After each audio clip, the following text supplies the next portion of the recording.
आनंदमयी चैतन्यमयी सत्यमयी परमे। ओम नमो भगवते श्री अरविंदाय नमः।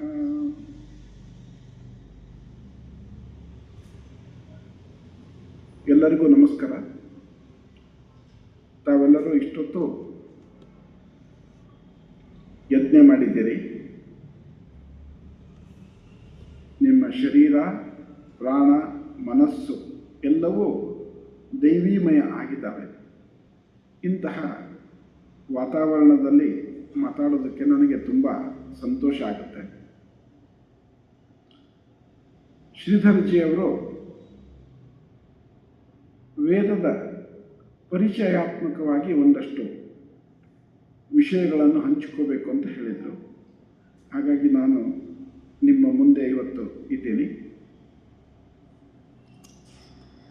ಎಲ್ಲರೂ ಸೇರಿದ್ದೀರಿ, ಇದು ಬಹಳ ಸಂತೋಷದ ಸಂಭ್ರಮದ ಸಂಗತಿ. ಈವರೆಗೂ ಈ ಗುಂಪಿನಲ್ಲಿರುವಂತಹ ಅನೇಕರ ಜೊತೆಗೆ ನಾನು ವೇದಕ್ಕೆ ಸಂಬಂಧಪಟ್ಟಂತಹ ಕೆಲವು ವಿಷಯಗಳನ್ನು ಹಂಚಿಕೊಂಡಿದ್ದೇನೆ.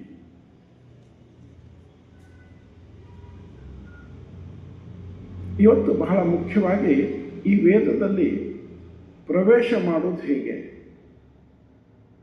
ಅನೇಕ ಸಾರಿ ನಾವು ಜೀವನದಲ್ಲಿ ನೋಡ್ತೀವಿ, ಒಂದು ಶಬ್ದ ಹೇಳ್ತಿರ್ತಾರೆ, ಸ್ಟಾರ್ಟಿಂಗ್ ಪ್ರಾಬ್ಲಮ್ ಅಂತ. ಯಾವುದೇ ಒಂದು ವಿಷಯ ಅದು ಸ್ಟಾರ್ಟ್ ಆಯಿತು ಅಂತ ಹೇಳಿದರೆ, ಆರಂಭ ಆಯಿತು ಅಂತ ಹೇಳಿದರೆ, ಅದು ತಾನಾಗಿ ಸರಾಗವಾಗಿ ಮುಂದುವರೆದುಕೊಂಡು ಹೋಗ್ತದೆ. ಅದು ನಮ್ಮ ಚಿಂತನೆಯ ವಿಷಯದಲ್ಲೇ ಇರಬಹುದು, ಕೆಲಸ ಕಾರ್ಯಗಳ ವಿಷಯದಲ್ಲೇ ಇರಬಹುದು. ನಾವು 10 ವರ್ಷ ಯೋಜನೆ ಮಾಡ್ತಾ ಇರ್ತೀವಿ, ಒಂದು ಮನೆ ಕಟ್ಟಬೇಕು ಅಂತ. ಏನೇನೋ ಕಾರಣದಿಂದ ಅದನ್ನು ಹಾಗೆ ಮುಂದುವರಿಸ್ತಾ ಇರ್ತೀವಿ. ಒಂದು ಫೈನ್ ಡೇ ಒಂದು ಮುಹೂರ್ತ ನೋಡಿಬಿಟ್ಟು ಅದಕ್ಕೊಂದು ಪಾಯ ಹಾಕಲಿಕ್ಕೆ ಶುರು ಮಾಡ್ತೀವಿ, ಭೂಮಿ ಪೂಜೆ ಮಾಡ್ತೀವಿ. ಆನಂತರ ನಮಗೆ ಗೊತ್ತಿಲ್ಲದಂಗೆ 1.5 ವರ್ಷ, depending upon the size of the building, ಎಲ್ಲ ಮುಗಿದೋಗುತ್ತೆ. ಏನು ವಿಘ್ನ ಬರಲ್ಲ ಅಂತಲ್ಲ, ಬೇಕಾದಷ್ಟು ವಿಘ್ನಗಳು ಬರ್ತವೆ, ಬೇಕಾದಷ್ಟು ಸಮಸ್ಯೆಗಳು ಬರ್ತವೆ. ಕೆಲಸಗಾರರ ಕೊರತೆ ಆಗುತ್ತೆ, ಮಳೆ ಸಮಸ್ಯೆ ಆಗ್ತದೆ, ಬಿಸಿಲು ಸಮಸ್ಯೆ ಆಗ್ತದೆ, ಏನೇನೋ ಆಗ್ತದೆ, ವಸ್ತುಗಳು ಸಿಗಲ್ಲ. ಆದರೆ ಮುಂದುವರ್ಕೊಂಡು ಹೋಗ್ತದೆ. ಹಾಗೆ ಜ್ಞಾನದ ವಿಷಯದಲ್ಲಿಯೂ ಕೂಡ ನಾವು ಆರಂಭ ಮಾಡುವುದಕ್ಕೆ ಅನೇಕ ಸಾರಿ ಸುಮ್ಮನೆ ಅದನ್ನು ಮುಂದೆ ಹಾಕ್ತಾ ಇದ್ದೀವಿ. ಅದಕ್ಕೆ ಸೈಕಾಲಜಿಯಲ್ಲಿ ಪೋಸ್ಟ್ಪೋನಿಂಗ್ ಅಂತ ಹೇಳ್ತೀವಿ. ಒಬ್ಬ ವ್ಯಕ್ತಿ ಅಥವಾ ಒಂದು ಸಮಾಜ ಅಥವಾ ಒಂದು ರಾಷ್ಟ್ರ ಯಾಕೆ ಪ್ರಗತಿ ಆಗಲ್ಲ ಅಂತ ಹೇಳಿದರೆ, ಮನುಷ್ಯನಲ್ಲಿ ಈ ಪೋಸ್ಟ್ಪೋನ್ ಮಾಡುವಂಥದ್ದು, ಅದನ್ನು ಮುಂದಕ್ಕೆ ಹಾಕುವಂತಹ ಪ್ರವೃತ್ತಿ ಎಲ್ಲರಲ್ಲೂ ಇದೆ. ಅದಕ್ಕೆ ಅನೇಕ ಕಾರಣ ಇದ್ದಾವೆ. ಹಿಂಜರಿಕೆ ಇರಬಹುದು, ಭಯ ಇರಬಹುದು, ನಮಗಾದಂತಹ ಬೇರೆ ಬೇರೆ ಅನುಭವ ಇರಬಹುದು. ಸೊ ಬೇರೆ ಬೇರೆ ಕಾರಣ ಇದೆ. ಬಟ್ ಒಟ್ಟಾರೆ ಈ ಯಾವುದೋ ಒಂದು ವಿಷಯವನ್ನು ಅಥವಾ ವಸ್ತುವನ್ನು ಮುಂದೂಡುವಂಥದ್ದು ಸ್ವಭಾವ ಮನುಷ್ಯನಲ್ಲಿದೆ. ಜ್ಞಾನದ ವಿಷಯಕ್ಕೂ ಅಷ್ಟೇ. ಇವತ್ತು ತುಂಬ ಜನರಿಗೆ ವೇದ ಯಾಕೆ ಗೊತ್ತಿಲ್ಲ, ವೇದ ಯಾಕೆ ತಿಳಿದಿಲ್ಲ ಅಂತಂದರೆ, ಎಲ್ಲಕ್ಕಿಂತ ಮುಖ್ಯವಾದಂತಹ ಕಾರಣ ಅದನ್ನು ತಿಳಿದುಕೊಳ್ಳುವುದಕ್ಕೆ ನಮಗೆ ಆಸಕ್ತಿ ಇದೆ.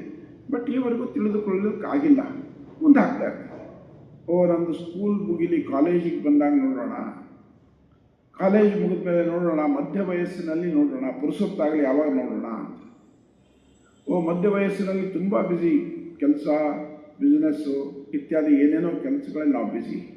ಆ ನಂತರ ವಯಸ್ಸಾಗುತ್ತೆ, ಅಯ್ಯೋ ಈಗ ಶಕ್ತಿನೇ ಇಲ್ಲ, ಇನ್ನೇನು ಕಲಿಯೋದು ಅಂತ ಕೊನೆಗೆ ಬಿಟ್ಬಿಡ್ತೀವಿ. ಹೀಗೆ ನಾನಾ ಕಾರಣಗಳಿಂದಾಗಿ ನಾವು ವೇದವನ್ನು ತಿಳಿದುಕೊಳ್ಳುವುದಕ್ಕೆ ಮುಂದಕ್ಕೆ ಹಾಕುವ ಕಾರಣಕ್ಕೋಸ್ಕರ ನಾವು ವೇದವನ್ನು ಪ್ರವೇಶ ಮಾಡಿಲ್ಲ. ಹಾಗಾಗಿ ಆದರೆ ಕೆಲವು ಬೇಸಿಕ್ ಸಂಗತಿಗಳನ್ನು ನಾವು ಅರ್ಥ ಮಾಡಿಕೊಂಡ್ರೆ ನಮ್ಮ ಈ ವೇದ ಪ್ರವೇಶ ತುಂಬ ಸುಲಭವಾಗಿ ಆಗುತ್ತೆ. ಅದರಲ್ಲಿ ಭಾಳ ಮುಖ್ಯವಾದದ್ದು ಏನಂತ ಹೇಳಿದರೆ, ವೇದದಲ್ಲಿ ಮೊದಲನೇ ಅಥವಾ ಮೂಲಭೂತವಾಗಿ ಮೊದಲನೇ ಪ್ರಶ್ನೆ, ನಾವು ಕಾರ್ಯಾಗಾರಗಳನ್ನು ಸೆಮಿನಾರ್ಗಳನ್ನು ಮಾಡುವಾಗ ಅಲ್ಲಿರುವಂತಹ ಬಹುತೇಕ ಜನರ ಮನಸ್ಸಿನಲ್ಲಿರುವಂತಹ ಅಥವಾ ವ್ಯಕ್ತ ಆಗುವಂತಹದ್ದು ಒಂದು ಪ್ರಶ್ನೆ ಏನಂತ ಹೇಳಿದ್ರೆ, ನಾನು ವೇದ ಯಾಕೆ ಓದಬೇಕು? ಕರೆಕ್ಟ್. ಯಾವ ಕೆಲಸ ಮಾಡಬೇಕಾದ್ರೂ ನಾವು ಆ ಪ್ರಶ್ನೆ ಕೇಳಬೇಕಾಗುತ್ತೆ. ನಾನು ಈ ಕೆಲಸವನ್ನು ಯಾಕೆ ಮಾಡಬೇಕು? ನಾನು ಇದನ್ನು ಯಾಕೆ ಮಾಡಬೇಕು? ಈ ಕಾರ್ಯ ಯಾಕೆ ಮಾಡಬೇಕು ಅಂತ ಎಲ್ಲರೂ ನಾವು ತಿಳ್ಕೊಳ್ತಾ ಪ್ರಶ್ನೆ ಕೇಳ್ತಾ ಇರ್ತೀವಿ. ಆ ಪ್ರಶ್ನೆ ಕೇಳೋದು ಸಹಜವಾದದ್ದು. ಇದೇ ರೀತಿ ವೇದಕ್ಕೆ ಸಂಬಂಧಪಟ್ಟಂತೆಯೂ ಕೂಡ ಪ್ರಶ್ನೆ ಕೇಳೋದು ಸಹಜ ಮತ್ತು ಅದು ನ್ಯಾಚುರಲ್. ಹಾಗಾದರೆ ಏನಿದಕ್ಕೆ ಉತ್ತರ? ನಾನು ಯಾಕೆ ವೇದ ಓದಬೇಕು ಅಥವಾ ವೇದವನ್ನು ತಿಳಿದುಕೊಳ್ಳಬೇಕು ಅಂತ ಹೇಳಿದರೆ, ನಾವೆಲ್ಲರೂ ಕೂಡ ಒಪ್ತೀವಿ ಏನು ಅಂತಂದರೆ, ನಾನು ಜೀವನದಲ್ಲಿ ಆನಂದದಿಂದ ಇರಬೇಕು, ನಾನು ಜೀವನದಲ್ಲಿ ಸಂಭ್ರಮದಿಂದ ಇರಬೇಕು, ನಾನು ಜೀವನದಲ್ಲಿ ನೆಮ್ಮದಿಯಿಂದ ಇರಬೇಕು, ಸುಖ ನನ್ನ ಮನೆಯ ಬಾಗಿಲು ತಟ್ತಾ ಇರಬೇಕು ಅಂತ ಎಲ್ಲರೂ ಅಪೇಕ್ಷೆ ಪಡ್ತೀವಿ. ಹೌದಾ? ಯಾರಿಗಾದರೂ ಒಬ್ಬರಿಗೆ ಒಂದಿಷ್ಟು ಜನ ಕೂತಿದ್ದಾಗ ಯಾರಿಗೆ ಶಾಂತಿ ಬೇಡ, ನೆಮ್ಮದಿ ಬೇಡ, ಕೈ ಎತ್ತಿ ಅಂತಂದರೆ ಯಾರಾದರೂ ಎತ್ತರ? ಇಲ್ಲ. ಕಾರಣ ಎಲ್ಲರಿಗೂ ಶಾಂತಿ ಬೇಕು, ಎಲ್ಲರಿಗೂ ನೆಮ್ಮದಿ ಬೇಕು. ಹಾಗಾಗಿ ವೇದಗಳು ನಮಗೆ ಶಾಂತಿ, ಸುಖ, ನೆಮ್ಮದಿ, ಸಮೃದ್ಧಿ, ಆನಂದ, ಆರೋಗ್ಯ ಇದೆಲ್ಲವೂ ಮನುಷ್ಯ ಹುಟ್ಟಿನಿಂದ ಸಾವಿನವರೆಗೆ ಬಯಸುವಂತಹ ಏನೇನಿದೆ ಒಳ್ಳೆಯದು ಅದೆಲ್ಲವನ್ನು ಕೊಡುವುದಕ್ಕೆ ಶಕ್ತವಾಗಿರುವಂತಹದ್ದು ವೇದ. ಅದಕ್ಕೆ ಅಥರ್ವ ವೇದದಲ್ಲಿ ಏನು ಹೇಳ್ತಾರೆ? ವೇದ ಸ್ವಸ್ತಿ ಅಂತ ಹೇಳಿದರೆ ವೇದಗಳು ಮಂಗಳಕರವಾಗಿವೆ, ಶುಭಕರವಾಗಿವೆ. ಆ ಕಾರಣಕ್ಕೆ ನಾವು ವೇದವನ್ನು ಓದಬೇಕು, ವೇದವನ್ನು ತಿಳಿದುಕೊಳ್ಳಬೇಕು. ನಾವು ನೆಮ್ಮದಿಯಿಂದಿರಬೇಕು, ನಾವು ಶಾಂತಿಯಿಂದಿರಬೇಕು. ನಾನು ಶಾಂತಿಯಿಂದಿದ್ದರೆ, ನಾನು ನೆಮ್ಮದಿಯಿಂದಿದ್ದರೆ ನನ್ನ ಕುಟುಂಬ ಶಾಂತಿ ನೆಮ್ಮದಿಯಿಂದಿರುತ್ತೆ. ನನ್ನ ಕುಟುಂಬ ಶಾಂತಿ ನೆಮ್ಮದಿಯಿಂದಿದ್ದರೆ ನನ್ನ ಸಮಾಜ ಶಾಂತಿ ನೆಮ್ಮದಿಯಿಂದಿರುತ್ತೆ. ನನ್ನ ಸಮಾಜ ಶಾಂತಿ ನೆಮ್ಮದಿಯಿಂದಿದ್ದರೆ ನನ್ನ ರಾಷ್ಟ್ರ ಸದಾ ಪ್ರಗತಿ ಹೊಂದ್ತಾ ಇರ್ತದೆ. ಒಟ್ಟು ಮನುಕುಲದಲ್ಲಿ ಒಂದು ಪ್ರಗತಿಯ ಲಕ್ಷಣ ಕಾಣ್ತದೆ. ಅದಕ್ಕೋಸ್ಕರ ನಾವು ವೇದವನ್ನು ಓದಬೇಕು. ಬರೀ ಓದಿದರೆ ಅಥವಾ ತಿಳಿದುಕೊಂಡ್ರೆ ಆಗುತ್ತಿಲ್ಲ. ವೇದಗಳು ಮೊದಲು ಹೇಳುವಂಥದ್ದು ಏನಂದರೆ, ನೀನು ಅನುಭವಿಸಬೇಕು ಅಂತ. ಎಕ್ಸ್ಪೀರಿಯನ್ಸ್ ಅಂತ ಹೇಳ್ತಾರೆ ಆಧುನಿಕ ಭಾಷೆಯಲ್ಲಿ. ನೀನು ಅನುಭವಿಸದೆ ಯಾವೊಂದು ವಿಷಯವೂ ಕೂಡ ಅದು ನಿನಗೆ ಜ್ಞಾನ ಆಗುವುದಿಲ್ಲ. ಅದು ಕೇವಲ ಒಂದು ಇನ್ಫಾರ್ಮೇಷನ್. ಒಂದು ಯಾವುದೋ ಸಿಹಿ ಪದಾರ್ಥವನ್ನು ತಂದು ನಮ್ಮ ಮುಂದೆ ಇಟ್ಟಾಗ ಇದು ಎಕ್ಸ್, ಇದರ ಹೆಸರು ಎಕ್ಸ್, ಇದು ಹಾಗಿದೆ, ಇದು ಹೀಗಿದೆ, ಇದು ಹೀಗಿದೆ ಅಂತ ಅವರೆಲ್ಲ ಅದರ ಬಗ್ಗೆ ವರ್ಣಿಸ್ತಾ ಇದ್ದರೆ ನನಗೆ ಅದರ ಅನುಭವ ಇಲ್ಲ. ನಾನು ಅವ್ರು ಹೇಳಿದಕ್ಕೆಲ್ಲ ಅನ್ಬೇಕು. ಅದೇ ಅದನ್ನು ಒಂದು ಸಣ್ಣ ಪೀಸು ತಿಂದುಬಿಟ್ರೆ ನನಗೆ ಅದರ ರುಚಿ ಗೊತ್ತಾಗ್ತದೆ. ಸಿಹಿನೋ, ಉಪ್ಪೋ, ಖಾರನೋ, ಸಪ್ಪೆನೋ ಅಥವಾ ಅಮೃತ ಸಮಾನವಾಗಿದೆಯೋ ಅದೆಲ್ಲ ನಾನು ಅನುಭವಿಸಿದಾಗೆ ಗೊತ್ತಾಗ್ತದೆ. ಹಾಗಾಗಿ ವೇದಗಳು ಮನುಷ್ಯನ ಅನುಭವಕ್ಕೆ ಅತ್ಯಂತ ಹೆಚ್ಚಿನ ಮಹತ್ವವನ್ನು ಕೊಡ್ತವೆ. ಏನು ಅನುಭವ ಆಗಬೇಕು ಅಂತ ಹೇಳ್ತವೆ ವೇದಗಳು ಅಂತ ಹೇಳಿದರೆ, ದೇವರೊಡದಿನ ನಿನ್ನ ಸಂಪರ್ಕದ ಅನುಭವ ನಿನಗಾಗಬೇಕು. ನಾನು ಕೈ ಚಾಚಿದ್ದೀನಿ, ದೇವರು ನನ್ನ ಕೈ ಹಿಡಿದು ನನ್ನನ್ನು ಮುಂದಕ್ಕೆ ಕರೆದುಕೊಂಡು ಹೋಗ್ತಾ ಇದ್ದಾನೆ ಅನ್ನುವಂತಹ ಅನುಭವವನ್ನು ಹೊಂದಬೇಕು. ಭೂಮಿಯ ಮೇಲೆ ಹುಟ್ಟಿದಂತಹ ಪ್ರತಿ ವ್ಯಕ್ತಿಯೂ ಕೂಡ ಆ ಭಗವಂತನ ಸಾನ್ನಿಧ್ಯವನ್ನು ಪಡೆಯುವುದಕ್ಕೆ ಎಲ್ಲ ರೀತಿಯಿಂದಲೂ ಸಮರ್ಥನಾಗಿದ್ದಾನೆ, ಶಕ್ಯನಾಗಿದ್ದಾನೆ. ಆದರೆ ಆ ಸಾಮರ್ಥ್ಯ, ಆ ಶಕ್ಯತೆ ಅದೆಲ್ಲ ನಮಗೆ ಯಾವಾಗ ಅರ್ಥ ಆಗೋದು ಅಂತ ಹೇಳಿದರೆ, ನಾವು ಸ್ವತಃ ತಪಸ್ಸು ಮಾಡಬೇಕು. ನಾವು ಸ್ವತಃ ಈ ವೇದದ ಪಯಣ ಅಂತೇನಿದೆ, ಈ ಯಜ್ಞ ಅನ್ನುವಂತಹ ಪಯಣ ಏನಿದೆ, ಇದರಲ್ಲಿ ನಾವು ಮುಂದುವರೆಸಬೇಕು ಅನ್ನೋದು ವೇದಗಳ ಸಂದೇಶ ಆಗಿರ್ತದೆ. ವೇದ ತಿಳ್ಕೊಳ್ಳಿಕ್ಕೆ ಹೊರಟಾಗ ನಾವು 3 ಸಂಗತಿಗಳ ಬಗ್ಗೆ ಗಮನ ಇಡಲೇಬೇಕಾಗ್ತದೆ. ಅದು ಯಾವುದು ಅಂತ ಹೇಳಿದರೆ, ಒಂದು ದೇವತೆ, ಎರಡನೇದು ಋಷಿ, ಆನಂತರ ಮಂತ್ರಗಳು. ಈ ದೇವತೆ ಪ್ರತಿಯೊಂದು ಮಂತ್ರವೂ ಕೂಡ ಒಬ್ಬೊಬ್ಬ ದೇವರಿಗೆ ಉದ್ದೇಶಿಸಿ ಇರುತ್ತದೆ, ಪ್ರತಿಯೊಂದು ಮಂತ್ರ. ಮತ್ತು ಈ ಮಂತ್ರಗಳನ್ನು ಪಡೆದಂಥವರು, ಈ ಮಂತ್ರಗಳನ್ನು ಸಾಕ್ಷಾತ್ಕಾರ ಮಾಡಿಕೊಂಡಂಥವರು, ಈ ಮಂತ್ರಗಳನ್ನು ದರ್ಶನ ಮಾಡಿದಂಥವರು ಋಷಿಗಳು. ವೇದಗಳ ಋಷಿ ಅನ್ನುವಂತಹ ಕಲ್ಪನೆ, ವೇದಗಳ ಋಷಿಗಳು ಅನ್ನುವಂತಹ ಕಲ್ಪನೆ ಏನಿದೆ, ಯಾರು ಋಷಿಗಳು ಅಂತ ಹೇಳಿದರೆ, ಯಾರು ತಪಸ್ಸನ್ನು ಮಾಡಿರ್ತಾರೆ, ಯಾರು ಆ ಮಂತ್ರಗಳನ್ನು ತಮ್ಮಲ್ಲಿ ಪಡೆದುಕೊಂಡಿರ್ತಾರೆ, ಯಾರು ಮಂತ್ರಗಳನ್ನು ದರ್ಶನ ಮಾಡಿರ್ತಾರೆ, ಯಾರಿಗೆ ಮಂತ್ರಗಳಲ್ಲಿ ಇರುವಂತಹ ಶಕ್ತಿ ಅನುಭವಕ್ಕೆ ಬಂದಿರ್ತದೆ, ಅವರು ಋಷಿಗಳು ಅಂತ. ಯಾರೇ ಒಬ್ಬ ಹುಟ್ಟುತ್ತಾ ಋಷಿ ಆಗಿರಲ್ಲ, ಅಥವಾ ಒಬ್ಬ ಋಷಿಯ ಪುತ್ರ ಋಷಿ ಆಗಿರಲ್ಲ. ಈಗ ಹಾಗೆ ರಾಜನ ಪುತ್ರ ರಾಜಕುಮಾರ ಆಗಿರ್ತಾನೆ, ಆ ರೀತಿ ಋಷಿಯ ಪುತ್ರ ಋಷಿ ಆಗಲ್ಲ. ಒಬ್ಬ ಸಾಮಾನ್ಯವಾದಂತಹ ವ್ಯಕ್ತಿ ಅವನು ಋಷಿ ಅಂತ ಅನ್ನಿಸ್ಕೋಬೇಕಾದ್ರೆ ಅವನು ಅಸಾಧ್ಯವಾದಂತಹ, ಅಪರಿಮಿತವಾದಂತಹ, ಅದ್ಭುತವಾದಂತಹ ತಪಸ್ಸು ಮಾಡಿರ್ತಾನೆ. ಆ ತಪಸ್ಸಿನ ಮೂಲಕ ಅವನಿಗೆ ಬರುವಂತಹ ಶಕ್ತಿಯ ಮೂಲಕ ಆ ಮಂತ್ರಗಳು ಅವನಿಗೆ ದರ್ಶನ ಆಗ್ತವೆ, ಆ ಮಂತ್ರಗಳು ಅವನಿಗೆ ಅನುಭವ ಆಗ್ತವೆ. ಇನ್ನು ಮಂತ್ರ ಅಂದರೆ ಏನು? ಒಂದು ವ್ಯಾಖ್ಯಾನ ಯಾವಾಗಲೂ ಎಲ್ಲ ಕಡೆಗೂ ನಾವು ಹೇಳ್ತೀವಿ, ಕೇಳ್ತೀವಿ. ಮನನ ತ್ರಾಯತೆ ಮಂತ್ರ ಅಂದರೆ ಪಠನ ಮಾಡುವುದರಿಂದ ಯಾವ ಶಬ್ದಗಳು ನಮ್ಮನ್ನು ರಕ್ಷಣೆ ಮಾಡ್ತವೆ, ಪಠನ ಮಾಡುವುದರಿಂದ ಯಾವ ಶಬ್ದಗಳು ನಮ್ಮನ್ನು ಶಕ್ತಿಭರಿತಗೊಳಿಸ್ತವೆ, ಅದು ಮಂತ್ರ ಅಂತ ಮಂತ್ರದ ಬಗ್ಗೆ ವ್ಯಾಖ್ಯಾನ ಹೇಳ್ತಾರೆ. ಅದರ ಮುಂದುವರೆದ ವ್ಯಾಖ್ಯಾನವನ್ನು ನಾವು ನೋಡುವುದಾದರೆ, ಮಂತ್ರಗಳು ಅಂತ ಹೇಳಿದರೆ ಅವು ಋಷಿಗಳ ಶರೀರ ಇದ್ದ ಹಾಗೆ.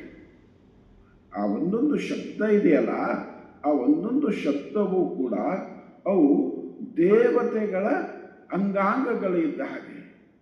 ನಾವು ಮುಖದಿಂದ ಒಂದು ಮಂತ್ರವನ್ನು ಪಠಿಸ್ತಾ ಇದ್ದೀವಿ ಅಂತ ಹೇಳಿದರೆ ಅದರಲ್ಲಿನ ಶಬ್ದಗಳು ಗಣಾನಾಂತ್ವಾ ಗಣಪತಿಂ ಹವಾಮಹೇ ಕವಿಂ ಕವೀನಾಂ ಉಪಮಶ್ರವಸ್ತಮಂ ಅಂತ ಹೇಳುವಾಗ ನಮ್ಮ ಒಳಗಣ್ಣಿನ ಮುಂದೆ, ನಮ್ಮ ಅಂತಶ್ಚಕ್ಷುಗಳ ಮುಂದೆ ಆ ಗಣಪತಿಯ ಶಕ್ತಿ, ಗಣಾನಾಂತ್ವಾ ಗಣಪತಿಂ ಹವಾಮಹೇ ಅಂದರೆ ಗಣಗಳಿಗೆ, ಗಣ ಅಂದರೆ ಮಂತ್ರ, ಮಂತ್ರಗಳಿಗೆ ಅಧಿಪತಿಯಾದಂತಹ ಮಂತ್ರಾಧಿಪತಿಯೇ, ನಿನ್ನನ್ನು ನಾನು ಆವಾಹಿಸ್ತಾ ಇದ್ದೀನಿ, ನೀನು ಬಾ, ನಿನ್ನ ಶಕ್ತಿಗಳನ್ನು ಕರೆದುಕೊಂಡು ಬಾ, ಮತ್ತು ನಾನು ಹೇಳ್ತಿರುವುದನ್ನು ನೀನು ಅತ್ಯಂತ ಸಮೀಪದಿಂದ ಕೇಳಿಸಿಕೋ.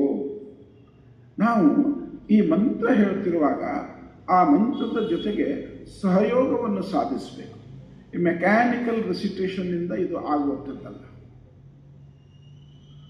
ಯಾಂತ್ರಿಕವಾಗಿ ನಾವು ಏನನ್ನೇ ಮಾಡಿದರೂ ಕೂಡ ಅದಕ್ಕೆ ಫಲ ಇರಲ್ಲ. ನಾವು ಯಾರನ್ನಾದರೂ ಮನೆಗೆ ಕರಿಬೇಕಾದ್ರೆ ಏನು ಮಾಡ್ತೀವಿ? ತುಂಬ ಪ್ರೀತಿಯಿಂದ, ಮಮತೆಯಿಂದ, ಆದರದಿಂದ ಅವರನ್ನು ನಾವು ಮನೆಗೆ ಕರಿತೀವಿ. ಅಂದಾಗ ಮಾತ್ರ ಅವ್ರು ಬರ್ತಾರೆ. ಹಾಗೆ ನಾವು ಮಂತ್ರಗಳಲ್ಲಿನ ಶಬ್ದಗಳನ್ನು ಬಳಸಿ ಅದನ್ನು ಪಠನ ಮಾಡ್ತಾ ಇದ್ದೀವಿ ಅಂತ ಹೇಳಿದರೆ ನಾವು ಆ ದೇವತೆಯ ಶಕ್ತಿಯನ್ನು ನಮ್ಮೊಳಗೆ ಬರಲಿಕ್ಕೆ ಕರಿತಾ ಇದ್ದೀವಿ. ಅಂದರೆ ನಮ್ಮ ಮುಂದೆ ಆ ದೇವರು ಅನ್ನುವಂತಹ ಒಂದು ಶಕ್ತಿಯ ಮಂತ್ರದ ರೂಪದಲ್ಲಿ ಇದೆ. ದೇವರು ಅನ್ನುವಂತಹ ಶಕ್ತಿ ಈ ಮಂತ್ರದ ರೂಪದಲ್ಲಿ ನಮ್ಮ ಮುಂದೆ ಇದೆ. ಅದನ್ನು ನಾನು ಕಾಣ್ತಾ ಇದ್ದೀನಿ, ಕಾಣಬೇಕು, ಕಾಣೋದಕ್ಕೆ ಶಕ್ತರಾಗಬೇಕು. ನಾವು ಅಗ್ನಿಹೋತ್ರ ಮಾಡುವಾಗ ಅಲ್ಲಿ ಬರುವಂತಹ ಜ್ವಾಲೆ ಅದು ಕೇವಲ ನಮ್ಮ ಕೈ ಸುಡುವಂತಹ ಒಂದು ಬೆಂಕಿಯಲ್ಲ, ಅದು ಸಾಕ್ಷಾತ್ ಅಗ್ನಿದೇವ. ನೋಡಿ ಅದು ಎಷ್ಟು ಮಿರಾಕ್ಯುಲಸ್. ಒಂದು ಮರಕ್ಕೆ ನೀವು ಬೆಂಕಿ ತಾಗಿಸಿದ್ರೆ ಅದು ಜ್ವಲನ ಆಗ್ತಾ ಇದೆ. ಎಲ್ಲಿಂದ ಜ್ವಲನ ಆಗ್ತಾ ಇದೆ? ಬೆಂಕಿ ಬರುತ್ತೆ, ಆ ಬೆಂಕಿಗೆ ಬಿಸಿ ಇದೆ ಮತ್ತು ಅದರಲ್ಲಿ ಶಾಖ ಇದೆ. ಆ ಬೆಂಕಿ ಮತ್ತು ಬಿಸಿ ಶಾಖ ಎಲ್ಲ ಸೇರಿ ಒಂದು ಶಕ್ತಿ ಉತ್ಪನ್ನ ಆಗುತ್ತೆ. ಆ ಶಕ್ತಿ ಟ್ರಾನ್ಸ್ಮಿಟ್ ಆಗಿ ಅದರ ಮೇಲೆ ಇದ್ದಂತಹ ಹಾಲೆ ಇರ್ಬೋದು, ನೀರಿರ್ಬೋದು, ಇನ್ನೇನೋ ದ್ರಾವಣ ಇರ್ಬೋದು, ಅಥವಾ ಲೋಹವನ್ನು ಕೂಡ ಸುಡುವಂತಹ ಶಕ್ತಿ ಅದಕ್ಕಿದೆ. ಅದು ಎಲ್ಲಿಂದ ಬಂತು? ಅದೇ ಭಗವಂತ ಶಕ್ತಿ ಅಂತೇನು ಹೇಳ್ತೀವಿ ನಾವು. ಭಗವಂತ ಅಂದರೆ ಎಲ್ಲೋ ಕಾಡಿನಲ್ಲಿಯೋ, ಹಿಮಾಲಯ ಪರ್ವತದಲ್ಲಿಯೋ, ಎಲ್ಲೋ ಪಾತಾಳದಲ್ಲಿಯೋ, ಎಲ್ಲೋ ಸಮುದ್ರದ ಗರ್ಭದಲ್ಲಿಯೋ ಹುಡುಕಿಕೊಂಡ ಹೋದರೆ ಸಿಗುವಂತಹ ವಸ್ತು ಅಲ್ಲ. ಭಗವಂತ, ಪರಮಾತ್ಮ, ದೇವರು ಅಂತ ಹೇಳಿದರೆ ಈ ಜಗತ್ತಿನಲ್ಲಿ ಎಲ್ಲೆಲ್ಲಿ ಚೈತನ್ಯ ಇದೆ, ಈ ಜಗತ್ತಿನಲ್ಲಿ ಎಲ್ಲೆಲ್ಲಿ ಶಕ್ತಿ ಇದೆ, ಅದೆಲ್ಲವೂ ಕೂಡ ದೇವರು ಮತ್ತು ಅದುವೇ ದೇವರು.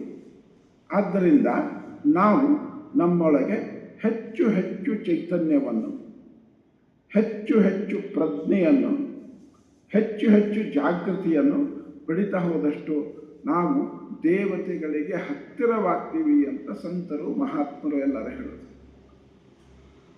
ಹೇಳ್ತಾರಲ್ವ. ಎಲ್ಲರೂ ವೇದದಿಂದ ಹಿಡಿದು ಉಪನಿಷತ್ತಿನವರೆಗೂ, ಭಗವದ್ಗೀತೆಯಲ್ಲಿ, ರಾಮಾಯಣ, ಮಹಾಭಾರತ, ನೀವು ಯಾವುದೇ ಗ್ರಂಥ, ಗುರು ಗ್ರಂಥ, ಯಾವುದು ಬೇಕಾದರೂ ಹಿಂದೂ ಧರ್ಮದ ಗ್ರಂಥಗಳನ್ನು ತೆಗೆದುಕೊಳ್ಳಿ, ಅದರಲ್ಲೆಲ್ಲ ಆ ಮಹಾತ್ಮರು, ಸಂತರು ಹೇಳುವುದೇನೆಂದರೆ ದೇವರಿಗೆ ದಿನಾ ದಿನ ನೀನು ಹತ್ತಿರ ಆಗು.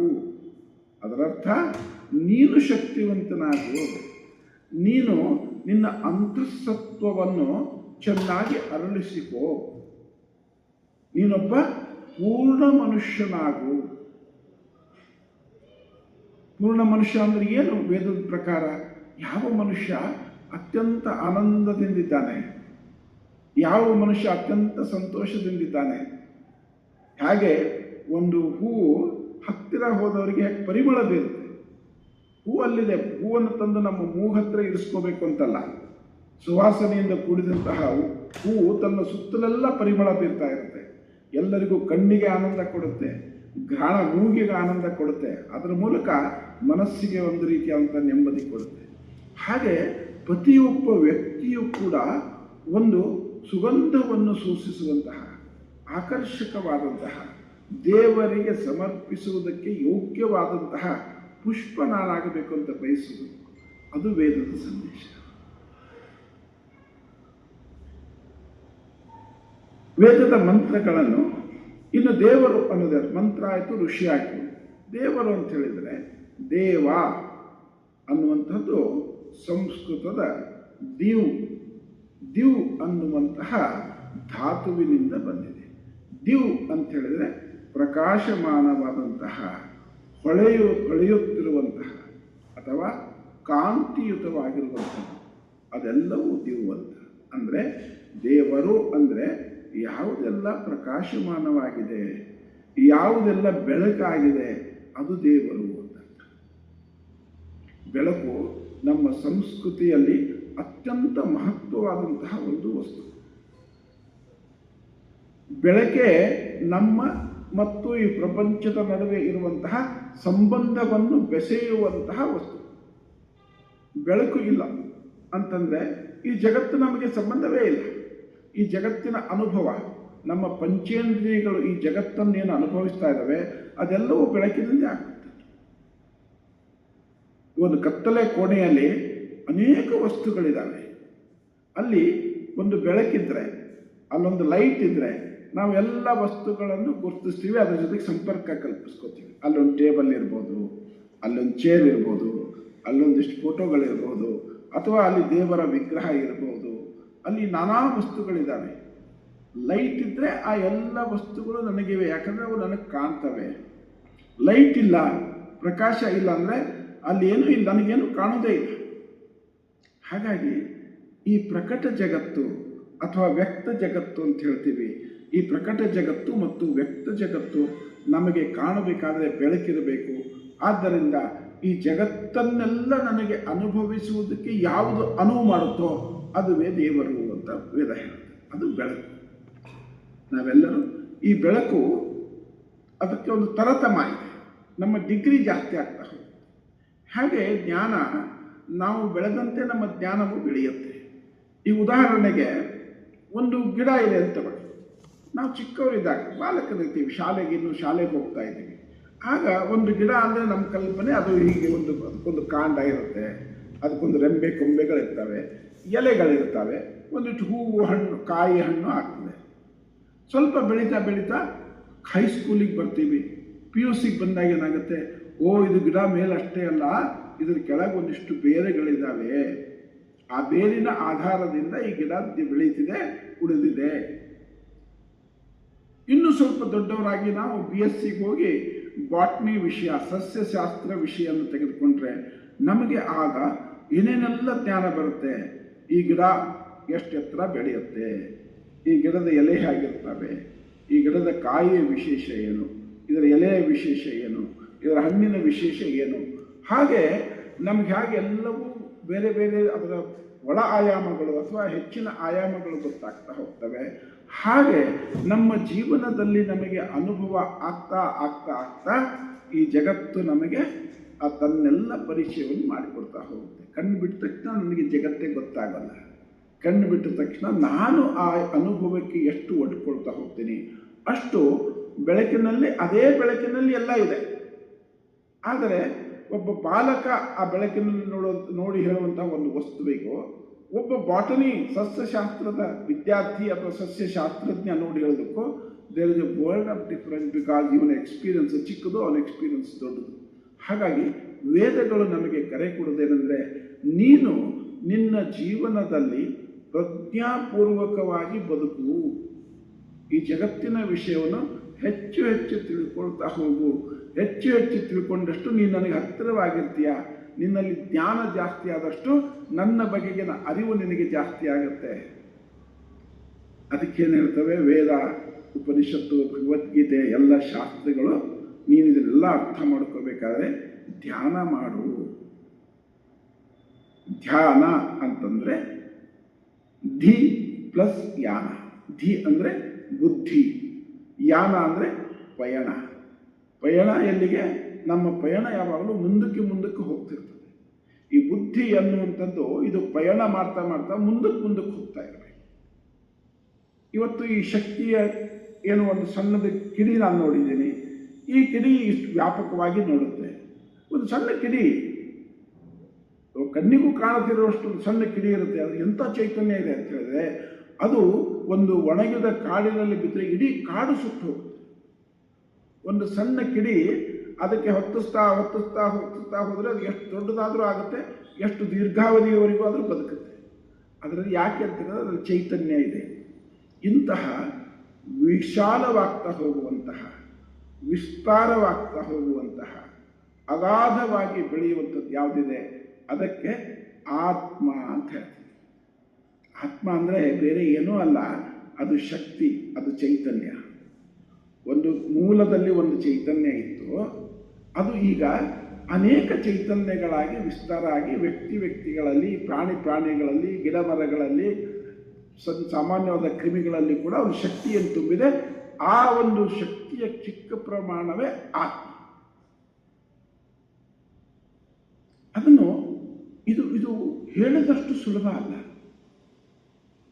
ನಾನು ಇದನ್ನು ಹೇಳಬೇಕಾದ್ರೆ ನನ್ನ 40-45 ವರ್ಷದವರೆಗೂ ನಿರಂತರವಾಗಿ ಇದರ ಸಾಮೀಪ್ಯದಲ್ಲಿದ್ದೀನಿ. ಇವತ್ತಿಗೂ ನಾನು ಪೂರ್ಣ ತಿಳ್ಕೊಂಡಿದ್ದೀನಿ ಅಂತ ನಾನು ಹೇಳಲ್ಲ. ಆದರೆ ಅದರ ಒಂದು ಸ್ವರೂಪ ಹೇಗಿರುತ್ತೆ ಅಂತ ನಾವು ಹೇಳಬಹುದು. ಈ ಆತ್ಮ ಅಂತೇನಿದೆ, ನಾವು ಇದನ್ನು ಮರ್ತಿದ್ದೀವಿ. ಆತ್ಮ ವಿಸ್ಮೃತಿಯಾಗಿದೆ. ನಾನು ಮೊನ್ನೆ ಬಹುಶಃ ನಿಮ್ಮ ಇದರಲ್ಲಿನ ಕೆಲವ್ರ ಜೊತೆಗೆ ಮಾತಾಡ್ತಾ ಹೇಳಿದ್ದೆ. ಏನಂತಂದರೆ, ನಾವು ಯಾವಾಗೋ ಚಿಕ್ಕವರಿದ್ದಾಗ ನಮ್ಮ ಶಾಲೆಯ ಫ್ರೆಂಡ್ಸ್ ಇರ್ತಾರೆ, ಅವ್ರ ಜೊತೆ ವರ್ಷಗಟ್ಟಲೆ ಆಡಿರ್ತೀವಿ. ಆಮೇಲೆ ಯಾವಾಗೋ ಒಂದು 20-30 ವರ್ಷ ಆದಮೇಲೆ ಮತ್ತೆ ಭೇಟಿ ಮಾಡ್ತೀವಿ. ಆಗ ನೀನು ಯಾರು ಹೌದಾ ಎಲ್ಲ ವಿವರಗಳನ್ನು ಹೇಳ್ತಾ ಹೋಗ್ತೀನಿ. ನಾನು ಇಂಥ ಶಾಲೆಯಲ್ಲಿದ್ದೆ, ನಾನಿಂಥ ಊರಿನಲ್ಲಿದ್ದೆ, ನಮ್ಮ ಕ್ಲಾಸ್ ರೂಮ್ ಹೀಗಿತ್ತು, ನೀನು ಇಂಥ ಬಟ್ಟೆ ಹಾಕ್ಕೊಳ್ತಿದ್ದೆ, ನಿಮ್ಮ ಮನೆ ಇಂಥಲ್ಲಿತ್ತು ಅದು ಒಬ್ರಿಗೊಬ್ಬರು ಪರಿಚಯ ಮಾಡ್ಕೊಂಡು ಏನು ಮಾಡ್ತೀವಿ, ಓ ನಾವು ಕ್ಲೋಸ್ ಫ್ರೆಂಡ್ ಆಗಿದ್ದೀವಿ, we are still close friends ಅಂತ ಹೇಳ್ತೀವಿ. ಅಂದರೆ ಅವರ ಗೆಳೆತನ ಹೋಗಿಲ್ಲ, ಅವರು ಬದಲಾಗಿಲ್ಲ, ಆದರೆ ಕಾಲ ಅವರನ್ನು ದೀರ್ಘಕಾಲ ಅವರ ಮಧ್ಯೆ ಬಂದು ಒಬ್ಬರನ್ನೊಬ್ಬರು ಮರೆತಂತಾಗಿರುತ್ತೆ. ಹಾಗೆಯೇ ಈ ಪ್ರಕಟವಾದಂತಹ ನಮಗೆ ಮನುಷ್ಯರಿಗೆ ಅತಿ ಸುಲಭವಾಗಿ ತೀಕ್ಷ್ಣವಾಗಿ ಅರ್ಥ ಆಗುವಂತಹ ಈ ಆತ್ಮ ಏನಿದೆ, ಈ ಆತ್ಮ ವಿಸ್ಮೃತಿ ಅಂತ ಹೇಳ್ತೀವಿ. ಈ ಆತ್ಮವನ್ನು ನಾವು ಮರೆತಿದ್ದೀವಿ, ಅದನ್ನು ಹತ್ತಿರ ತರಬೇಕು. ಅದನ್ನು ಹತ್ತಿರ ತರಬೇಕಾದ್ರೆ ನಮಗಿರುವಂತಹ ಸಾಧನಗಳೇನು? ಮಂತ್ರಗಳು ನಮಗೆ ಸಾಧನ.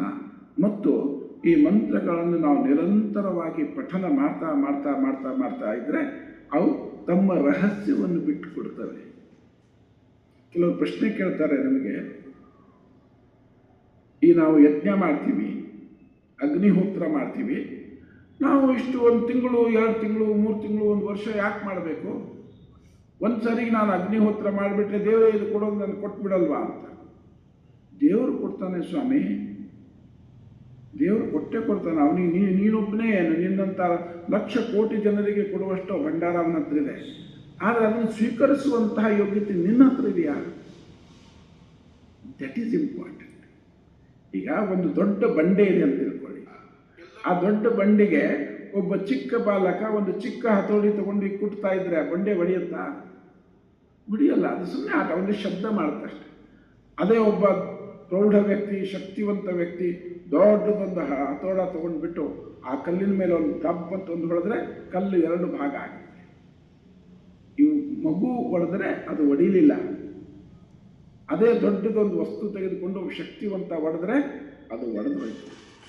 ಹಾಗೆ ನಾವು ಈ ಅಗ್ನಿಹೋತ್ರದಿಂದ, ನಮ್ಮ ಮಂತ್ರ ಪಠಣದಿಂದ ತಕ್ಷಣ ದೇವರನ್ನು ನೋಡಬೇಕಂದ್ರೆ ಆ ಇಂಟೆನ್ಸಿಟಿ ನಮ್ಮ ಹತ್ರ ಇದೆಯಾ? ಅದನ್ನು ಮೊದಲು ಪ್ರಶ್ನೆ ಮಾಡ್ಕೊಳ್ಳಿ. ಇಲ್ಲ ಅಂತ ಗೊತ್ತಾಯ್ತಾ? ಅದನ್ನು ಬೆಳಗ್ತಾ ಹೋಗಬೇಕು. ವೇದಗಳು ನಮಗೆ ಯಾವಾಗಲೂ ಹೇಳೋದು, ಪ್ರಜ್ಞಾಪೂರ್ವಕವಾಗಿ ಬದುಕು, ಚಿಂತನೆ ಮಾಡು, ಧ್ಯಾನ ಮಾಡು, ಸಾಧನೆ ಮಾಡು, ತಪಸ್ಸು ಮಾಡು. ಇಷ್ಟೇ. ಏನಂತ ಹೇಳಿದ್ರೆ, ನಾವು ಒಂದು ಮಾತು ಹೇಳ್ತಾರೆ, ಅರಿವೇ ಗುರು ಅಂತ. ನಮಗೆ ಗುರು ಯಾರು? ನಮ್ಮ ಅರಿವು, ನಮ್ಮ ಜಾಗೃತಿ, ಸ್ವಯಂ ಜಾಗೃತಿ ನಾವು ಆಗಬೇಕು. ಇದೆಲ್ಲ ಆಗಬೇಕಾದ್ರೆ ನಮಗೊಂದಿಷ್ಟು ಕ್ವಾಲಿಫಿಕೇಷನ್ಸ್ ಬೇಕು. ಈಗ ಅವರೇ ಒಬ್ಬ ವ್ಯಕ್ತಿ ಕೆಲಸಕ್ಕೆ ಅರ್ಜಿ ಹಾಕಲಿಕ್ಕೆ ಹೋದರೆ ಕ್ವಾಲಿಫಿಕೇಷನ್ ಅಂತ ಕೇಳ್ತಾರೆ. ಅಥವಾ ಮೊದಲು ಅನೌನ್ಸ್ ಮಾಡುವಾಗ, ಅಡ್ವರ್ಟೈಸ್ಮೆಂಟ್ ಕೊಡುವಾಗ, ಯಾರಿಗೆ ಈ ಕೆಲಸಕ್ಕೆ ಅರ್ಜಿ ಹಾಕಬೇಕಾದ್ರೆ ಯಾರಿಗೆ ಕ್ವಾಲಿಫಿಕೇಷನ್ ಇದೆ ಅಂತ ಕೇಳ್ತಾರೆ. ಹಾಗೆ ಆ ಕ್ವಾಲಿಫಿಕೇಷನ್ ನಾವು ಮ್ಯಾಚ್ ಆದರೆ ಮಾತ್ರ ಅವರು ಆ ಕೆಲಸಕ್ಕೆ ತಗೊಳ್ತಾರೆ, ನಾವು ಅದಕ್ಕೆ ಸೇರ್ಕೊಳ್ತೀವಿ. ಹಾಗೆ ಈ ವೇದದಲ್ಲಿ ಪ್ರವೇಶ ಮಾಡಬೇಕಾದ್ರೆ ಅಥವಾ ವೇದವನ್ನು ಅರ್ಥಾನುಸಂಧಾನ ಮಾಡಬೇಕಾದ್ರೆ ನಮಗೊಂದಿಷ್ಟು ಕ್ವಾಲಿಫಿಕೇಷನ್ಸ್ ಬೇಕು. ಅದೇನು ಹೇಳ್ತದೆ ಅಂತ ಹೇಳಿದ್ರೆ, ಬೃಹತ್ ದೇವತಾ ಅನ್ನುವಂಥ ಗ್ರಂಥ ನಮಗೆ ಹೇಳ್ತೀಯೇನು, ಯೋಗೇನ ದಾಕ್ಷೇನ ದಮೇನ ಬುದ್ಧಿಯ ಬಾಹುಶ್ರುತ್ಯೇನ ನಿಯೋಗೈ ಉಪಾಸ್ಯಾಸ್ತಾಹ ಕಸ್ನತೋ ದೇವತಾಯ ರಚೋಹಯೋ ವೇದಸ ವೇದ ದೇವಾನ್. ಅಂದರೆ ಯೋಗ, ಸಾಧನೆ ಅಂದರೆ ತಪಸ್ಸು, ಸ್ವನಿಯಂತ್ರಣ, ಕೌಶಲ, ಪ್ರಾಜ್ಞತೆ, ವ್ಯಾಪಕವಾದಂತಹ ಅಧ್ಯಯನ ಮತ್ತು ಎಲ್ಲಕ್ಕಿಂತ ಮಿಗಿಲಾಗಿ ತಪಸ್ಸು. ಸೊ ಈ ಯೋಗ ಸಾಧನೆ, ಸ್ವನಿಯಂತ್ರಣ, ಕೌಶಲ, ಪ್ರಾಜ್ಞತೆ, ವ್ಯಾಪಕ ಅಧ್ಯಯನ ಮತ್ತು ತಪಸ್ಸು, ಈ 8 ಅಂಗಗಳನ್ನು ನಾವು ಇಟ್ಕೊಂಡು ಪ್ರತಿದಿನವೂ ಇದನ್ನು ನಾವು ಸ್ವಲ್ಪ ನಮ್ಮ ಜೀವನ ಇದೆ, ನಮಗೆ ನಮ್ಮದೇ ಆದಂಥ ಕೆಲಸ ಇದೆ, ನಮಗೆ ನಮ್ಮದೇ ಆದಂತಹ ಕುಟುಂಬ ಇದೆ, ಅದೆಲ್ಲ ಜವಾಬ್ದಾರಿಗಳನ್ನು ನಾವು ಸಮರ್ಥವಾಗಿ ಮಾಡ್ತಾನೆ ಒಂದು ದಿನಕ್ಕೆ ಕನಿಷ್ಠ ಅರ್ಧ ಗಂಟೆ ಸಮಯ, ಬೆಳಿಗ್ಗೆ 15 ನಿಮಿಷ, ಸಂಜೆ 15 ನಿಮಿಷ ಕೊಟ್ಟು ಶಾಂತವಾಗಿ ಒಂದು ಕಡೆ ಕೂತ್ಕೊಂಡ್ಬಿಟ್ಟು, ನಾನು ಯಾರು, ನನಗೊಂದು ಏನೋ ಹೆಸರಿದೆ, ರಮೇಶ ಅಂತಲೋ, ಸುರೇಶ ಅಂತಲೋ, ಸುಜಾತ ಅಂತೋ, ಅನಿತಾ ಅಂತ ಒಂದು ಹೆಸರಿದೆ, ನಾನು ಈ ಹೆಸರಿಗೆ ಅಷ್ಟೇನಾ? ಇದಕ್ಕಿಂತ ಮುಂದೇನಿದೆ, ಅದಕ್ಕಿಂತ ಮುಂದೇನಿದೆ, ಆಮೇಲೆ ನಾನು ಹುಡುಗನೋ ಹುಡುಗಿನೋ, ನಾನಿಂಥವ್ರ ಮಗ ಅಥವಾ ಮಗಳು, ನಾನಿಂಥವ್ರ ಮೊಮ್ಮಗ ಮಗಳು, ಇಷ್ಟೇನಾ?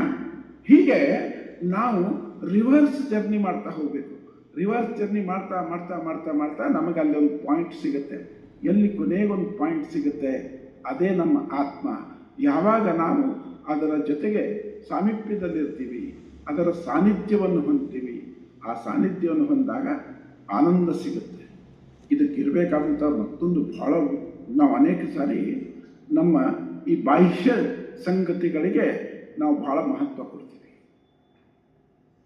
ಆದರೆ ಆಂತರ್ಯ ಶುದ್ಧಿ ಆಗಬೇಕು, ಅಂತರಂಗ ಶುದ್ಧಿ ಆಗಬೇಕು. ಅದಕ್ಕೊಂದು ಸಣ್ಣದು ಪ್ರಸಂಗ ಹೇಳ್ತಾರೆ. ಒಂದು ಊರಿನಲ್ಲಿ ಒಬ್ಬ ತಪಸ್ವಿ ಇದ್ದಂತೆ. ಅದೇ ಊರಿನಲ್ಲಿ ಒಬ್ಬ ಗೃಹಸ್ಥ ಇದ್ದ. ಆ ಗೃಹಸ್ಥ ಆ ತಪಸ್ವಿಗಳು ಬಂದು ಪದೇ ಪದೇ ಕೇಳ್ತಾ ಇದ್ದಂತೆ, ನನಗೆ ಅಧ್ಯಾತ್ಮ ಹೇಳ್ಕೊಡಿ, ನನಗೆ ತಪಸ್ಸು ಹೇಳ್ಕೊಡಿ, ನನಗೆ ಸಾಧನೆ ಹೇಳ್ಕೊಡಿ ಅಂತ. ಅವರು ವ್ಯಾಪಾರದಲ್ಲಿ ಏನೇನೋ ಮಾಡ್ಕೊಂಡು ತಿರುಗಾಡ್ತಾ ಇದ್ದಾರೆ. ಇಲ್ಲಿ ಬಂದು ಇವ್ರಿಗೆ ತಪಸ್ಸು ಕೇಳ್ತಾ ಇದ್ದಾರೆ. ಆಗ ಆ ತಪಸ್ವಿಗಳು ಹೇಳಿದ್ರಂತೆ, ಹೇಳ್ತೀನಿ ಅಂತ ಹಾಗೆ ಮುಂದೆ ಹೋಗ್ತಾ ಇದ್ರು. ಒಂದು ಫೈನ್ ಡೇ ಈ ಗೃಹಸ್ಥನ ಮನೆಯಲ್ಲಿ ಏನೋ ಒಂದು ಕಾರ್ಯಕ್ರಮ ನಡೀತು. ಅಥವಾ ಗೃಹಸ್ಥನಿಗೆ ಅನ್ನಿಸ್ತು, ಓ ತಪಸ್ವಿಗಳು ನನಗೆ ಅನುಗ್ರಹ ಮಾಡ್ತಾ ಇರ್ತಾರೆ, ನಾನು ಅವರಿಗೊಂದು ಒಳ್ಳೆಯದೇನಾದರೂ ಭಕ್ಷ್ಯವನ್ನು ತಂದು ಕೊಡಬೇಕು. ಅವತ್ತು ಬಂದು ಮನೆಯವರಿಗೆ ಹೇಳ್ತಾನೆ, ಇವತ್ತು ಒಳ್ಳೆಯ ದ್ರಾಕ್ಷಿ, ಗೋಡಂಬಿ ಎಲ್ಲ ಹಾಕಿಬಿಟ್ಟು ಏಲಕ್ಕಿ ಪುಡಿ ಹಾಕಿ ಒಳ್ಳೆ ಪಾಯಸ ಮಾಡಿಕೊಡಿ, ನಾನು ತಪಸ್ವಿಗಳ ಊಟದ ಸಮಯಕ್ಕೆ ತೊಗೊಂಡು ಕೊಡಬೇಕು ಅಂತ ಹೇಳ್ತಾರೆ. ಆಯಿತು ಅಂತ ಮನೆಯವರು ನಮ್ಮ ಯಜಮಾನರಿಗೆ ಅವ್ರ ಬಗ್ಗೆ ಇಷ್ಟು ಶ್ರದ್ಧೆ ಭಕ್ತಿ ಇದೆ, ಮಾಡ್ತೀವಿ ಅಂತ ಭಾಳ ಅದ್ಭುತವಾದ ಪಾಯಸ ಮಾಡ್ತಾರೆ. ಈ ಗೃಹಸ್ಥ ಬಹಳ ಉತ್ಸಾಹದಿಂದ ಆ ಪಾಯಸವನ್ನು ಆ ತಪಸ್ವಿಗಳಿಗೆ ಅರ್ಪಿಸೋದಕ್ಕೆ ಅವರ ಎಲ್ಲೋ ಒಂದು ಕಡೆಗೆ ಗುಹೆಯಲ್ಲಿ ವಾಸ ಮಾಡಿರ್ತಾರೆ. ಅಲ್ಲಿ ಹೋಗ್ತಾನೆ, ಸ್ವಾಮಿ ಇವತ್ತು ನಿಮಗೋಸ್ಕರ ಪಾಯಸ ತಂದಿದ್ದೀನಿ, ದಯವಿಟ್ಟು ಸ್ವೀಕರಿಸಿ, ಬಹಳ ಶ್ರದ್ಧೆಯಿಂದ ನಮ್ಮ ಮನೆಯವರು ಮಾಡಿದ್ದಾರೆ. ಆ ತಪಸ್ವಿ ಒಂದು ತಾಮ್ರದ ಪಾತ್ರೆ ತಗೊಂಡು ಬಂದು, ಹಾಕಪ್ಪ ಇದರಲ್ಲಿ ಪಾಯಸ ಅಂತ ಹೇಳ್ತಾರೆ. ಆ ತಾಮ್ರದ ಪಾತ್ರೆ ಹೊರಗಡೆ ಸ್ವಚ್ಛವಾಗಿದೆ, ಒಳಗಡೆ ನೋಡಿದರೆ ಅದಕ್ಕೆ ಕಿಲುಬು ಹತ್ತಿದೆ, ಅಂದರೆ ಹಸಿರು ಆಗುತ್ತಲ್ಲ, ಆಕ್ಸಿಡೈಸ್ ಆಗಿದೆ ಒಳಗಡೆ. ಆಗ ಗೃಹಸ್ಥ ಹೇಳ್ತಾನೆ, ಸ್ವಾಮಿ ನಾನು ಮನೆಯಿಂದ ಇಷ್ಟು ಶುದ್ಧವಾದ ವಸ್ತುಗಳನ್ನು ಬಳಸಿ ಈ ಪಾಯಸ ಮಾಡಿ ತಂದಿದ್ದೀನಿ, ನೀವು ಒಳಗಡೆ ಇಷ್ಟೆಲ್ಲ ಈ ಥರದ್ದು ಕೊಳೆ ಇರುವಂತಹ ಪಾತ್ರೆಯೊಳಗೆ ಪಾಯಸ ಹಾಕಿಸ್ಕೊತಿದ್ದೀರಲ್ಲ, ಹೇಗೆ ಇದು? ಆಗ ತಪಸ್ವಿಗಳು ಆ ಗೃಹಸ್ಥನ್ನು ನೋಡಿ ನಗ್ತಾರೆ. ಇದೇ ಅಪ್ಪ ನಾನು ನಿನಗೆ ಹೇಳಬೇಕಾಗಿದ್ದು, ನಿನಗೆ ನಾನು ಏನು ಹೇಳಬೇಕು ಅಂತಿದ್ದೆ ಅದು ನಿಂಗೆ ಅರ್ಥ ಆಯಿತು, ಹೋಗಿ ಸಾಧನೆ ಮಾಡು ಅಂತ. ಏನು ಹೇಳಿದ್ರು ಸಂದೇಶ ಅಂದರೆ, ಬರೀ ಹೊರಗಡೆದು ಸ್ವಚ್ಛ ಇದ್ದರೆ ಆಗದು, ಹೊರಗಡೆದು ಆಕರ್ಷಕವಾಗಿದ್ದರೆ ಸಾಗದು, ಒಳಗಡೆ ಕೂಡ ಸ್ವಚ್ಛ ಇರಬೇಕು. ಪಾಯಸ ಹಾಕ್ಕೊಳ್ಬೇಕಾದ್ರೆ ಒಂದು ಪಾತ್ರೆ ಇಷ್ಟು ಶುದ್ಧ ಆಗಿರಬೇಕಾದ್ರೆ ನಾವು ದೇವರನ್ನು ಕಾಣಲಿಕ್ಕೆ ಹೊರಟಂಥವ್ರು ನಮ್ಮ ಒಳಗಿಂದ ಎಷ್ಟು ಶುದ್ಧ ಆಗಿರಬೇಕು, ಅದರ ಕಡೆ ನಾವು ಗಮನ ಕೊಟ್ಟು ನಮ್ಮ ಸಾಧನೆಯನ್ನು, ಅಧ್ಯಾತ್ಮವನ್ನು ಮತ್ತು ವೇದದ ಕುರಿತು ಅಧ್ಯಯನವನ್ನು ಮಾಡೋಣ ಅಂಥೇಳಿ ನನ್ನ ಮಾತು ಮುಗಿಸ್ತೀನಿ. ನನ್ನ ಮಾತನ್ನು ನೀವಿಷ್ಟು ಎಲ್ಲರೂ ಹೊತ್ತು ಕುಳಿತು ಸಾವಧಾನದಿಂದ ಕೇಳಿದ್ದೀರಿ. ನಿಮಗೆ ನನ್ನ ಧನ್ಯವಾದಗಳು. ನಿಮ್ಮೊಂದಿಗೆ ಮಾತನಾಡೋದಕ್ಕೆ ಅವಕಾಶ ಮಾಡಿಕೊಟ್ಟರು ಶ್ರೀಧರ್ಜಿಯವರು, ಅವರಿಗೂ ಕೂಡ ನನ್ನ ವಂದನೆಗಳು. ನಮಸ್ಕಾರ. ಧನ್ಯವಾದ ಸರ್. ಧನ್ಯವಾದ. ಎಲ್ಲರ ಪರವಾಗಿ ನಿಮಗೆ ಧನ್ಯವಾದಗಳು. Thank you sir, thank you. ಶಾಂತಿ ಮಂತ್ರೇನ ಸರ್ವೇ ಭವಂತು ಸುಖಿನಃ. ಸರ್ವೇ ಭವಂತು ಸುಖಿನಃ, ಸರ್ವೇ ಸಂತು ನಿರಾಮಯಾಃ, ಸರ್ವೇ ಭದ್ರಾಣಿ ಪಶ್ಯಂತು, ಮಾ ಕಶ್ಚಿತ್ ದುಃಖ ಭಾಗ್ ಭವೇತ್. ಓಂ ಶಾಂತಿ ಶಾಂತಿ ಶಾಂತಿ. ಹರಿ ಓಂ. ಶ್ರೀ ಗುರುಭ್ಯೋ ನಮಃ. ಹರಿ ಓಂ. ಮತ್ತೊಮ್ಮೆ ನಮಸ್ಕಾರ ಸರ್ ನಿಮಗೆ. ನಮಸ್ತೆ ಸರ್.